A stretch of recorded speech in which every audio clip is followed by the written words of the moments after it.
말고요. 지역 내에서 입지가 좋은 거 사세요. 용의 머리를 못 살 거면 용 살려고 꼬리 사지 말고 뱀 대가리를 사고, 뱀 대가리도 못 사겠으면 지렁이 대가리라도 사세요. 그 배우 세대수가 2000세대 이상은 나가시는 데를 사시라.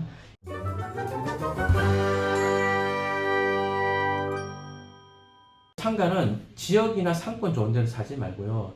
지역 내에서 입지가 좋은 걸 사세요. 그러니까 좋은 상가라는 게 초보들일수록 상권이나 지역이 좋은 데를 찾거든요. 그러면 안 돼요. 상가 투자는 일종의 가성비 게임이란 말이에요. 내가 얼마나 돈을 들여서 샀는데 수익률이 얼마나 나온다 이거잖아요. 예를 들어서 내가 뭐 30억짜리 상가 건물을 산다.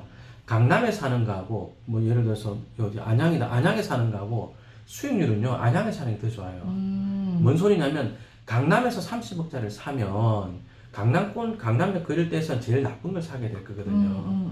그러면 공실 날 확률도 제일 높고 임대료도 그릴 때에서 제일 낮아요.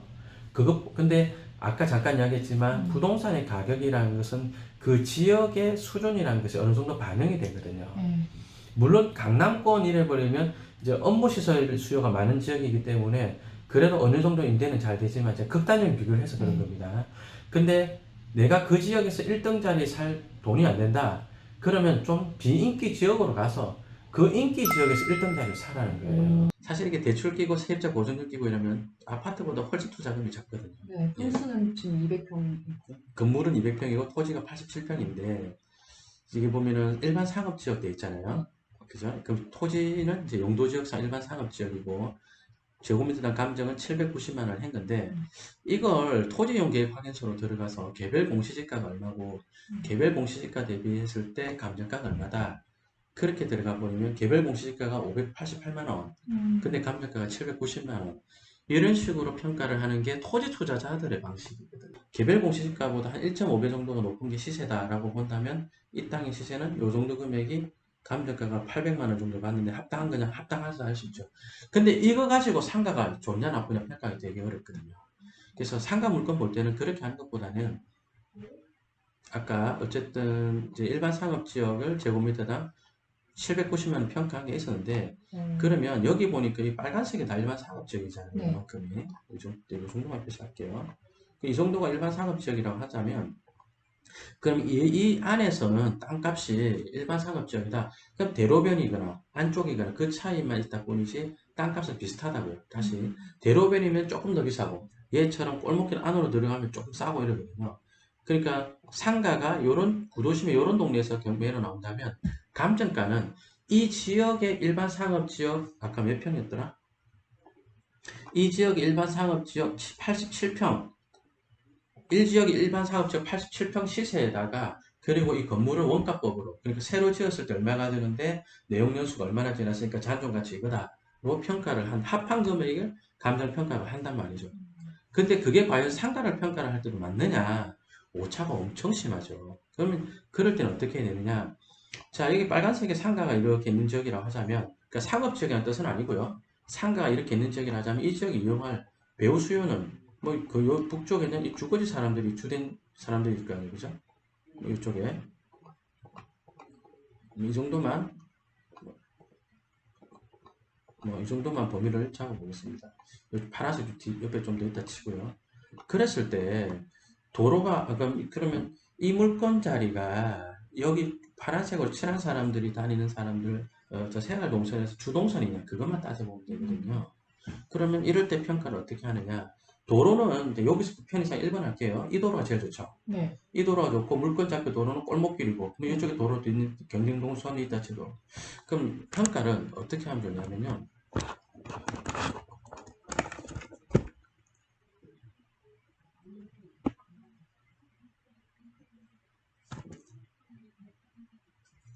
예를 들어서 이쪽으로 올라간 동선은 1번 이쪽으로 올라간 이 물건지 자리는 2번 여기로 올라간 동선은 3번 이런 식으로 경쟁 동선을 잡아보는 거죠. 그리고 나서 이거 1번, 2번, 3번 중에서 뭐 현장 조사에서 밝히겠다 라고 하자면 현장에 가서 1, 2, 3번 중에서 가장 많이 다니는 가장 많이 다니는 동선이 어디냐 업계에서는 이거 주동선이라고 하거든요. 그래서 주동선이 어디냐를 뭐 7시에 가서 7시 10분에 뭐 1번 자리, 20분에 2번 자리, 3번 자리, 30분에 각각 10분씩 재보는 거예요. 아, 카운트를 하는 거예요? 뭐, 예, 뭐, 이건 제가 폼 잘 이렇게 하고, 사실은 이렇게 하죠. 손가락 가지고 하죠. 그럼, 그렇게 하면 되고, 가장 좋은 방법은요, 사실은 가장 좋은 방법은 지도를 보고, 아, 요렇게 되겠구나를 평가할 수 있는데요. 여기 아파트 사람들이 크죠? 네. 이 사람이 지하철 타러 갈 때 동선이 요렇게 가게 생겼죠. 그렇죠. 아무래도 지름길을 가죠. 요렇게 내려오게 생겼죠. 그럼 거기가 제일 좋은 도로네요. 그죠? 그래서 보행자 동선으로 잡으면 이번에 걸치는 게 한 이만큼 돼요. 이만큼. 오히려 일본 쪽은 한 뭐 이 정도 될까 말까 한 정도밖에 사실은 되다가 말아요. 또 횡단보도가 이쪽에 있거든요. 그러면 이쪽 사람들도 요렇게 동선이 올 거예요. 이렇게. 그 3번 자리도 이래 되니까 2번 자리가 도로는 1번이 훨씬 좋지만 아이고야 보행자 동선을 봤을 때는 다시 한번 이 지역에 상가 이용하러 오는 사람들이다. 걸어오겠어요? 차 타고 오겠어요? 걸어오죠. 걸어오겠죠. 그러면 2번 자리가 장사가 안 되겠네. 차는 1번이 많이 나는데. 아, 1번 자리는 약간 구색은 좋지만 네. 실속은 2번이 더 있네요. 그럼요. 거기다가 어쩌면 도로는 1번 자리가 더 좋죠. 한번 해볼까? 개별 공시지가는 1번이 더 비쌀 수도 있어요. 제가 안 해봤거든요. 한번 해보자. 지금 네. 개별 공시지가는 1번이 더 비쌀 수도 있어요. 그렇게 되면은 경매가 나온다. 1번 자리가 감정가가 더 비쌀 수도 있거든요. 한번 어떻게 알 수 있죠? 거기 딱 찍어서. 예 여기에 지금 다음 지도고요. 예 여기에 이렇게 와서 요 자리 개별 공시지가 한번 네. 찍어보겠습니다. 검색해 보죠. 아, 주소를 본 예. 다음에 오류동 6에 318번지. 여기 588만 원 있고. 이게 지금 어디로 가요? 토지 이용 규제 정보 서비스. 예, 죄송합니다. 제가 듬성듬성 말해서 그 모든 토지를 볼 때 루리스 사이트 루리스. 토지 이용 규제 정보 서비스는 아니면 C리얼이라고 있어요. LH에서 제공하는 사이트라든지 거기 가 보면 이제 토지 이용 규제에 대한 내용과 도면 그리고 이제 법내 이런 거 다 나오거든요. 이야기하는 동안에 번지를 까먹었습니다. 6-318번지. 조금 전에 보셨던 경매물건은 제곱미터 나온 588만원. 네. 얘는 얼마일까요? 한 600은 넘을 것 같아요. 538. 오. 싸네? 틀렸네. 나를 어떻게 다 맞춰? 틀렸네요. 왜 이러지? 틀릴 수도 있죠. 이게 도로가 좋은데, 여기가 혹시 그것 때문에 아닐까요? 최고 높이 제한이 있어서? 그렇지 않을 것 같은데. 가로구역별 최고 높이 제한 지역, 이거요? 네. 이거 그럼 아까 그 땅도 있었을 것 같은데, 이거는. 가로구역별 최고 높이 제한 지역은 뭐냐면, 가로가 이제 이 블럭을 뜻하거든요. 네네. 블럭별로 최고 높이를 지정하겠다, 이런 말인데, 여기 이쪽 인물권도 있네요. 그럴 수도 있죠. 아무래도 이제 여기 구도심이다 보니까 이쪽으로 사람이 워낙 훨씬 더 많이 다니고 한 개 뭐 개별 공시지가 반영이 되어 있나 봅니다. 네.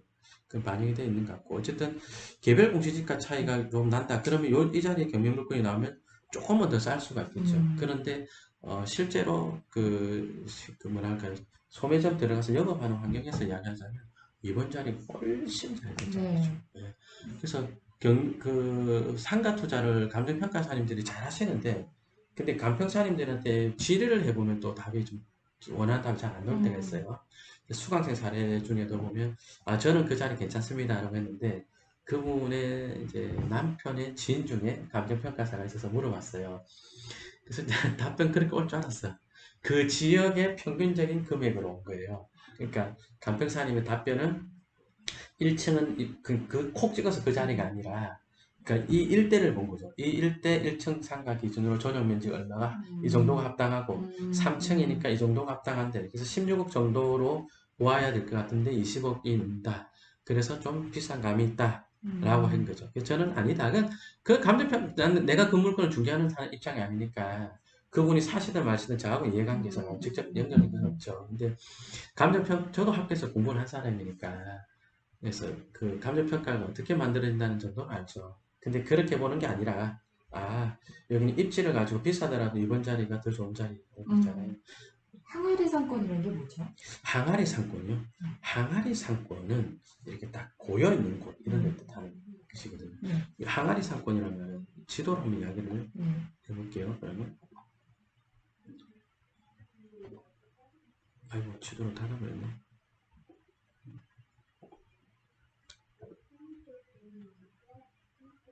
항아리 상권이라는 것은 조금 전에 보셨던 이런 데도 네. 이 뒤가 막혀 있죠. 예. 그죠? 아, 산 같은 걸로. 예, 뒤로 막혀 있죠. 네. 그러면 동선이 어쨌든 이 앞쪽으로 다 이렇게 내려올 거 아니에요. 이렇게. 네네. 그죠? 뭐 이런 경우를 두고 항아리 상권이라고 하는데 어쨌든 이 지역을 두고 항아리 상권이랑 좀 그런 게 옆으로 빠져나갈 때가 좀 있긴 있어요. 그죠? 제가 항아리 상권을 뭐 서울로 한번 이야기해 볼까요? 서울에서 항아리 상권 이야기하기가 좀 쉽진 않은데 특징이 뭐가 있냐면 항아리 상권의 특징은 그러니까 직접 배우 수요가 많진 않아요. 그러나 그 배우 수요에 대한 그 동선의 지배력이 되게 높아가지고 소매점이 은근히 매출이 좋은 데가 많아요. 항아리 상권 이런 데 관악구청 이런 데로 이야기해 보자면 관악구도. 여기 보면 뒤에 산을 막혀 네. 있잖아요. 네. 이거 한번 제가 대강 그림을 여기 한번 그려볼게요.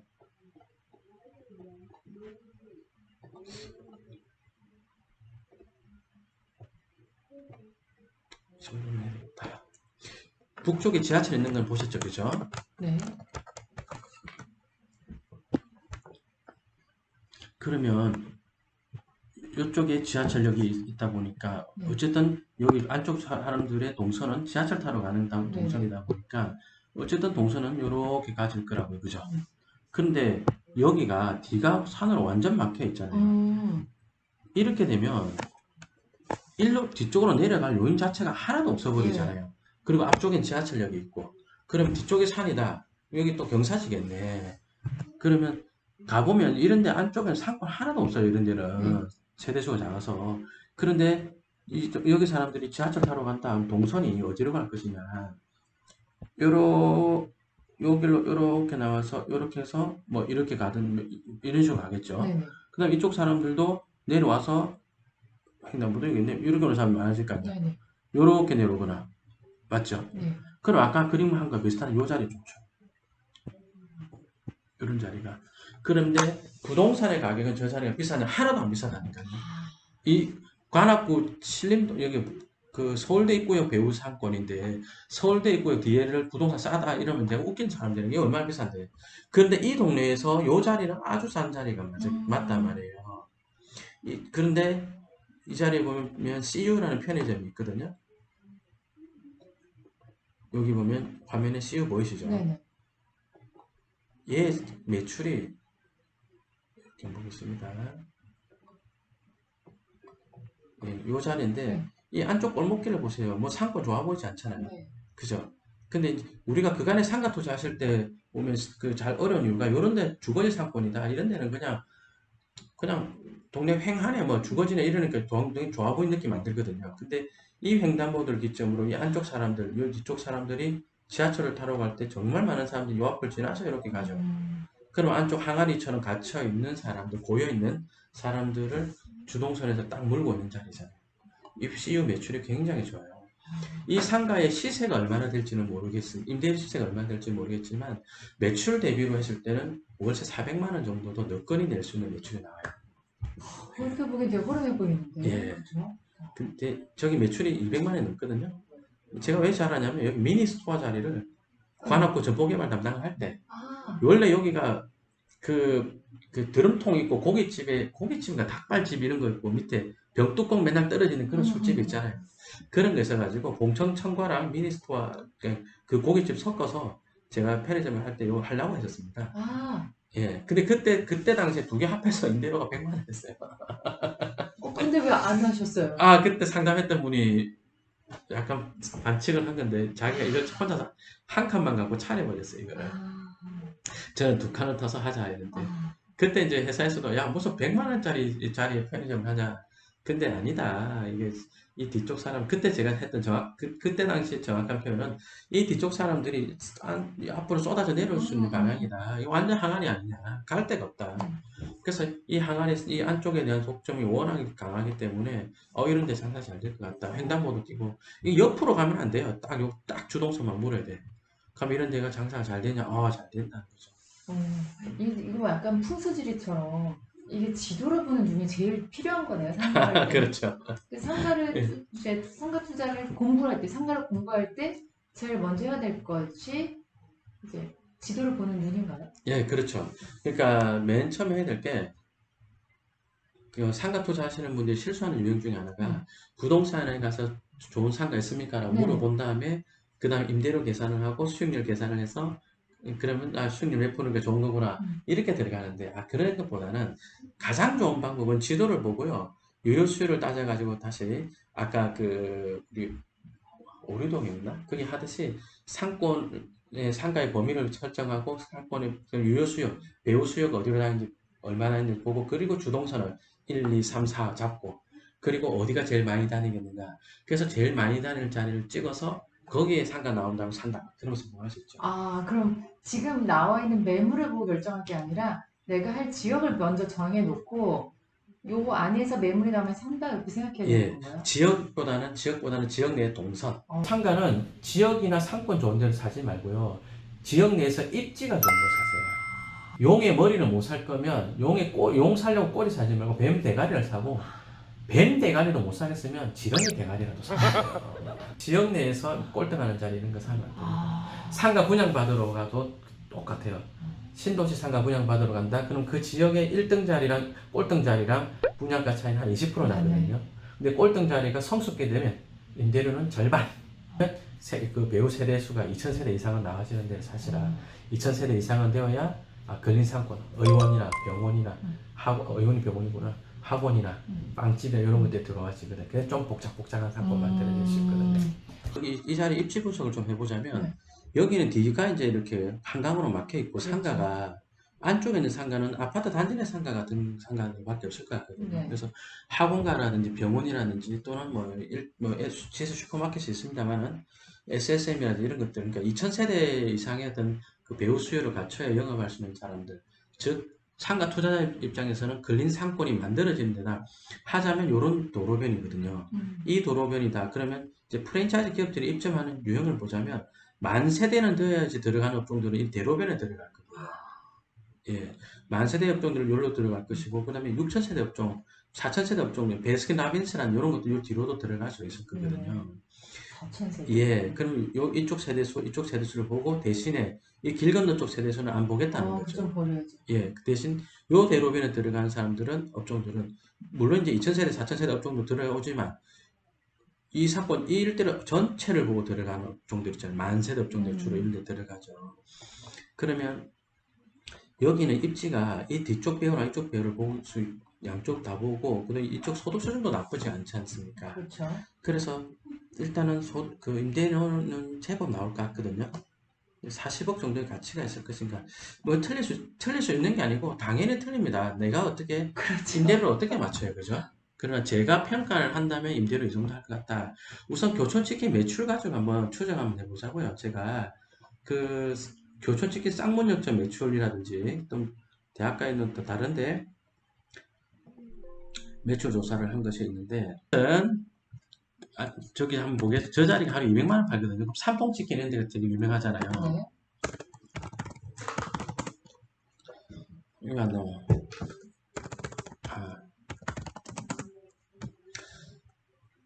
이 자리 고대 나오셨으니까 이 자리 입지 어떻습니까? 좋은 거 아닌가요? 근데 아니네요. 이쪽은 안 가는 쪽인데. 이쪽 잘 안 가는 쪽이에요. 네. 그죠? 좀 안 가는 쪽인데 완전히 안 가는데.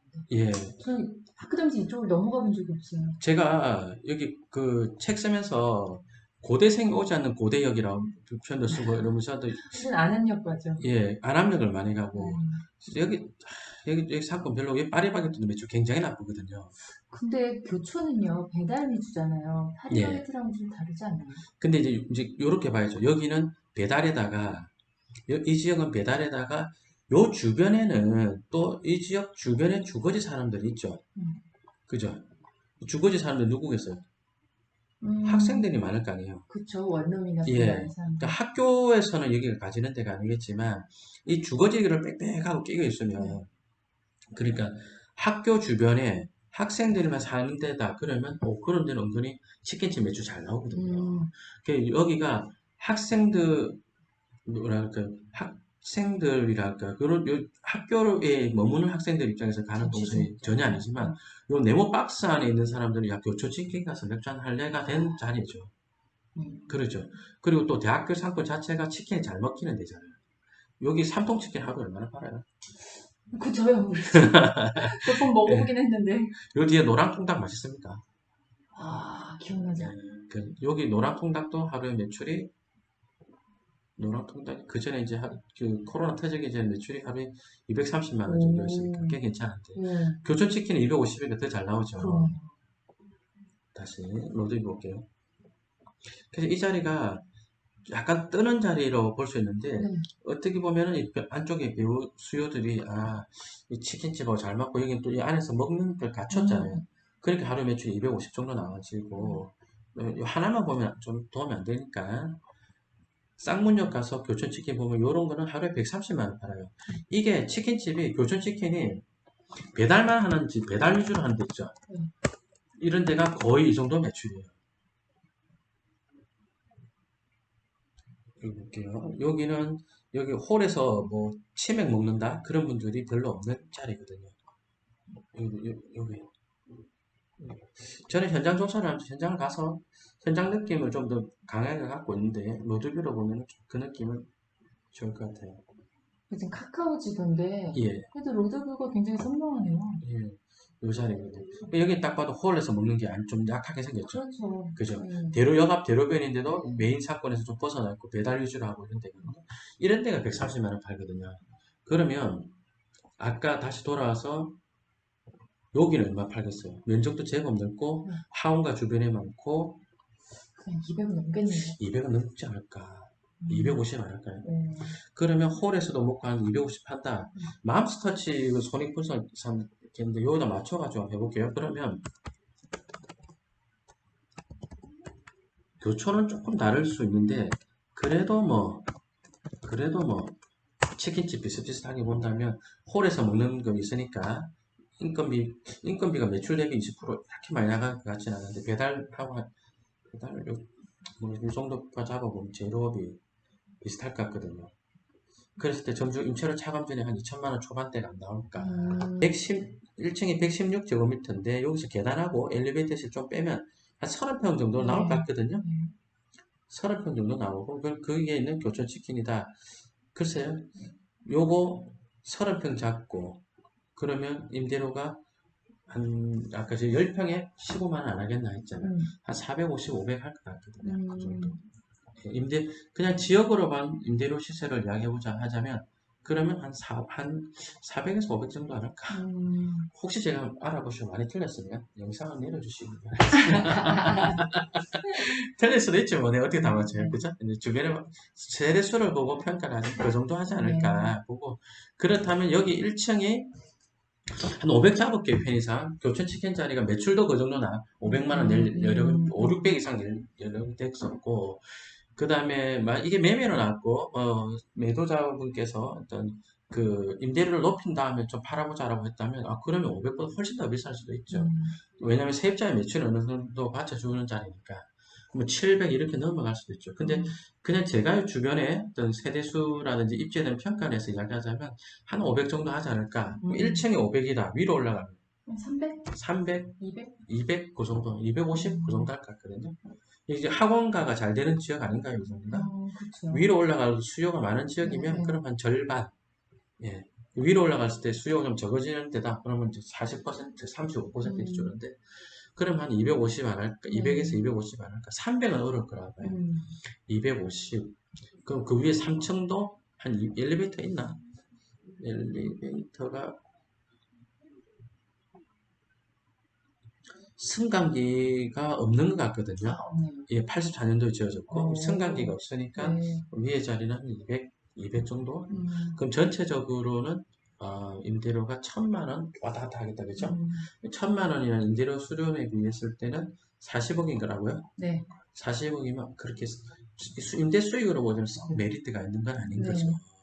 그런데 이제 요걸 개발을 한다든지 다른 용도로 활용하는 사람 입장에서는 40억? 그러면 이제 토지 면적 한번 보겠습니다. 제가 부동산에서 봤을 때는 700제곱미터로 봤거든요. 700제곱미터 무슨 말이죠? 아니요, 이게 맞나 봐요. 예, 맞아요. 대지 면적. 예. 예, 예. 대지 면적이 319 예, 예. 이러면 이제 한 100평 예, 정도 예, 예, 예. 나오는 땅이거든요. 음.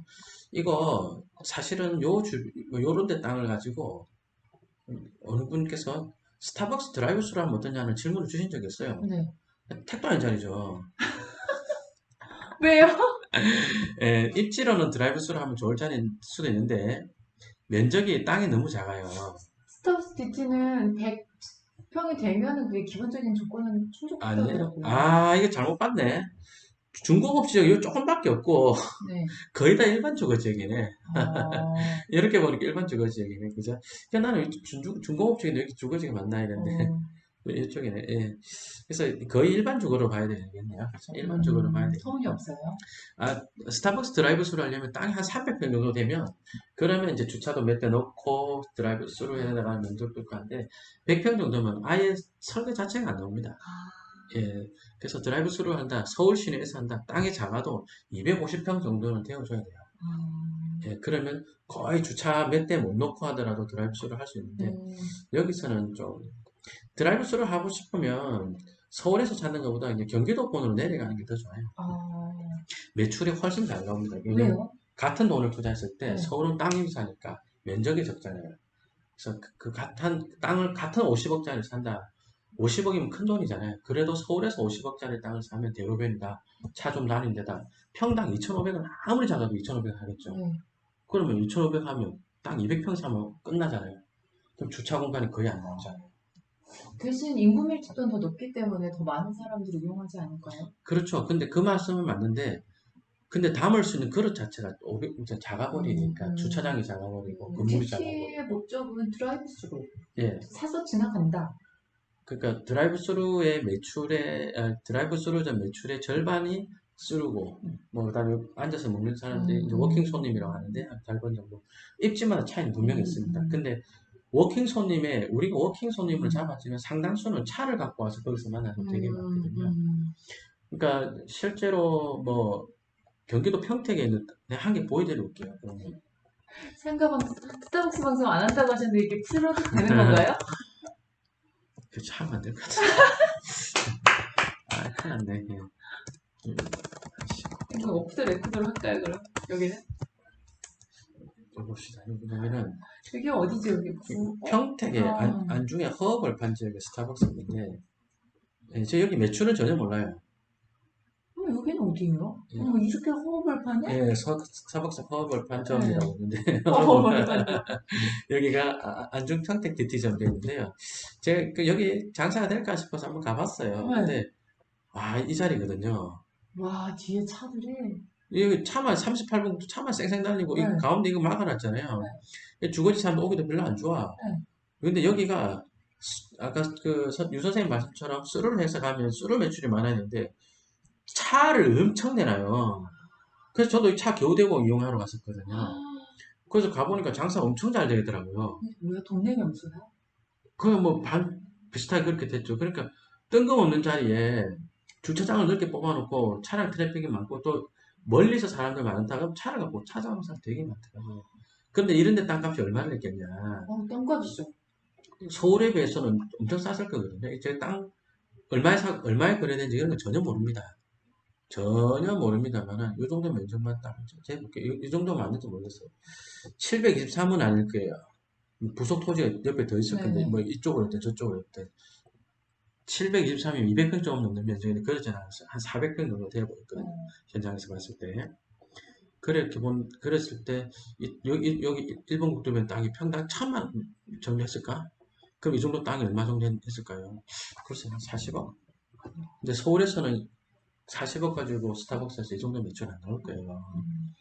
매출을 모르기 때문에 제가 그렇게밖에 말 없으면 드리는데 그래도 느낌이라는 게 있잖아요. 이 주유소가 원래 주유소가 이렇게 해서 주유소 자리였어요? 예. 저 그것도 궁금한데. 예. 참, 이제 건물들을 보다면 주유소 자리 때 진짜 알짜배기 땅에 주유소가 있는 예. 경우가 많거든요. 예를 들면 사거리 같은 데는 예. 역세권인데 주유소가 있어. 예. 이런 땅 너무 좋은데 주유소로 쓰기 너무 아깝다 이런 생각이 들 때 있거든요. 예. 그런 걸 어떻게 매입할 수 있는 방법이 없나요?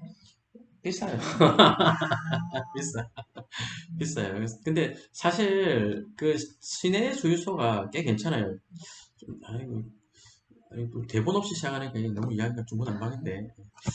주유소 사례를, 경매 사례 한 개 보여드려볼게요. 경기도 안양에서 이게 뭘로 바뀔지 되게 궁금한데, 저도.